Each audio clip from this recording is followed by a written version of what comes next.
15મી August નિમિત્તે હર ઘર તિરંગા ઝંડા માટે કાંકરેજ તાલુકા ભાજપની થરા જલારામ મંદિર ખાતે બેઠક યોજાઈ। 1100 ધ્વજ કાંકરેજ તાલુકામાં ઘર ઘર લહેરાશે।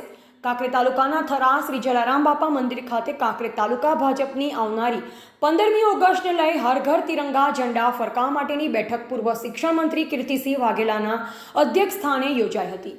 આ બેઠકનું આયોજન યુવા મોરચો અને થરા શહેર દ્વારા કરવામાં આવેલ, જેમાં તાલુકામાંથી મોટી સંખ્યામાં કાર્યકરો ઉપસ્થિત રહ્યા હતા।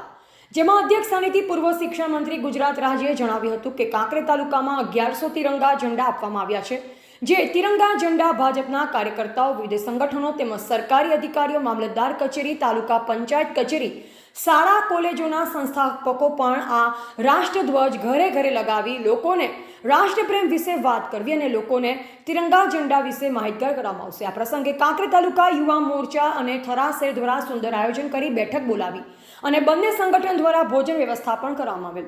આ બેઠકમાં ઉપસ્થિત કીર્તિસિંહ વાઘેલા, અણદાભાઈ પટેલ, સુખદેવસિંહ સોઢા, ઈશ્વરભાઈ પટેલ, ઈસુભા વાઘેલા, અમીભાઈ દેસાઈ, હરગોવનભાઈ સિરવાડિયા, અમૃતભાઈ દેસાઈ, થરા નગરપાલિકા પૂર્વ પ્રમુખ વિજુભા વાઘેલા, અમરસિંહ સોલંકી, ડાયાભાઈ પિલ્યાતર, વાઘભાઈ પટેલ, ભારતીય કિસાન સંઘના પ્રમુખ સંજયસિંહ રાજપૂત, યુવા પ્રમુખ કાંકરેજ તાલુકા ભાજપ લાલભા વાઘેલા, પ્રમુખ થરા શહેર ભાજપ તેમજ મોટી સંખ્યામાં ભાજપના કાર્યકર્તાઓ ઉપસ્થિત રહ્યા અને બેઠકનું સંચાલન ઈશ્વરભાઈ પટેલ, પ્રમુખ કાંકરેજ તાલુકા ભાજપે કર્યું હતું।